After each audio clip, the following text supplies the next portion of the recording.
बिस्मिल्लाहिर्रहमानिर्रहीम। अस्सलाम वालेकुम dear students, hope so you all are doing well. Urdu A की क्लास में आपको खुशामदीद कहते हैं। हम सबक नंबर 17 हमने देखा एक रोबोट का मुतालिया कर रहे हैं। जैसा कि हम सब जानते हैं, रोबोट एक मशीन है जिसे इंसान ने बनाया है। ये इंसान के इशारों पर काम करता है। आज हम इस सबक के मश्की सवालात हल करेंगे। सवाल नंबर 2, कॉलम अलिफ को कॉलम बे से मिलाकर अशार मुकम्मल करें। कॉलम अलिफ, कॉलम बे। हम अपनी आसानी के लिए इनको नंबरिंग कर लेते हैं, 1 2 3 4। धीरे धीरे चलता था वो, धीरे धीरे चलता था वो। इसका दूसरा मिसरा है, टिम टिम टिम टिम जलता था वो। अब हम कॉलम बे में टिम टिम टिम टिम जलता था वो और धीरे धीरे चलता था वो, इन दोनों को आपस में मिला देंगे। इसी तरह नाक थी उसकी आलू जैसी, इसको हम मिलाएंगे इसके दूसरे मिसरे से जो कि है आंखें थी जैसे अखरोट। तीसरा, फौरन वापस मुड़ जाता था, कहते थे जब उसको लौट। हमने देखा एक रोबोट, पहने था वो ओवरकोट। सवाल नंबर 3, नज़म के मुताबिक दर्ज झैल अल्फाज जिन मिसरों में आए हैं वो मिसरे लिखें। पहला लफ्ज़ अच्छा। आप ये शेर देखें, इसका पहला मिसरा है, अच्छा सा एक नाम था उसका। इसी तरह से हमने अच्छा सा एक नाम था उसका लिख दिया।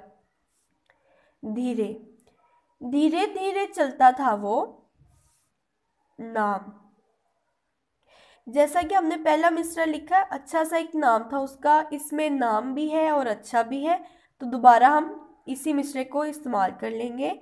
अच्छा सा एक नाम था उसका, पहने पहने था वो ओवरकोट। मिलकर करें बात। सवाल नंबर 5, दी हुई कहानी गौर से सुने और सवालात के ज़ुबानी जवाबात दें। अब मैं आपको ये कहानी सुनाती हूँ।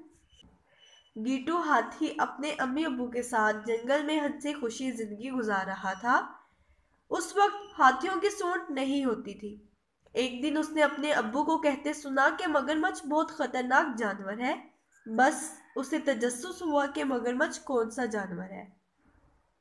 उसने अपने मामू से मगरमच्छ के बारे में पूछा तो उन्होंने अपनी दुम उसके सर पे मारी और बोले, मगरमच्छ एक डरावना जानवर है, उसका जिक्र नहीं करते।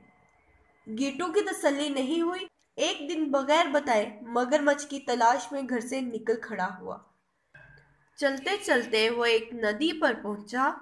वहां उसे बड़े से मुंह वाला एक लंबा सा जानवर दिखाई दिया। वो इसके करीब गया और बोला, क्या आप जानते हैं कि मगरमच्छ कहाँ रहता है? उस जानवर ने हाँ में सर हिलाया और बोला, मेरे पास आओ, मैं तुम्हारे कान में बताता हूं कि मगरमच्छ कहाँ रहता है। गीटू जैसे ही उस जानवर के करीब गया, उसने फौरन अपना बड़ा सा मुंह खोला और उसकी नाक पकड़ ली।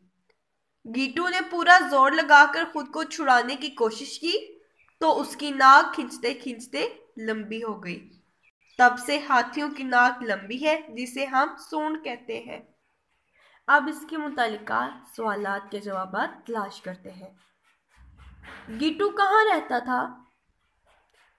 गीटू हाथी अपने अम्मी अब्बू के साथ जंगल में रहता था। गीटू ने अपने मामू से मगरमच्छ के बारे में पूछा तो उन्होंने क्या कहा? उसने अपने मामू से मगरमच्छ के बारे में पूछा तो उन्होंने अपनी दुम उसके सर पे मारी और बोले, मगरमच्छ एक डरावना जानवर है, उसका जिक्र नहीं करते। गीटू की नाक लंबी कैसे हो गई? मगरमच्छ ने गीटू की नाक पकड़ ली। गीटू ने पूरा जोर लगाकर खुद को छुड़वाने की कोशिश की तो उसकी नाक खींचते खींचते लंबी हो गई। आपके ख्याल में बड़े से मुंह वाला जानवर कौन था?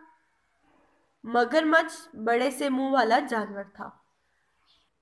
सवाल नंबर 6, आपस में बातचीत करें और बताएं कि हमें हंसी मजाक करते वक्त किन बातों का ख्याल रखना चाहिए। प्यारे बच्चों, ये सवाल आपका होम टास्क है। आपने अपने बहन भाई या अपने घर वालों में से किसी से भी बातचीत करनी है और ये बात ज़हन नशीन करनी है कि मजाक करते वक्त हमें किन बातों का ख्याल रखना चाहिए और किन बातों से गुरेज करना चाहिए। प्यारे बच्चों, अपना ख्याल रखिए। Thank you. अल्लाह हाफिज़।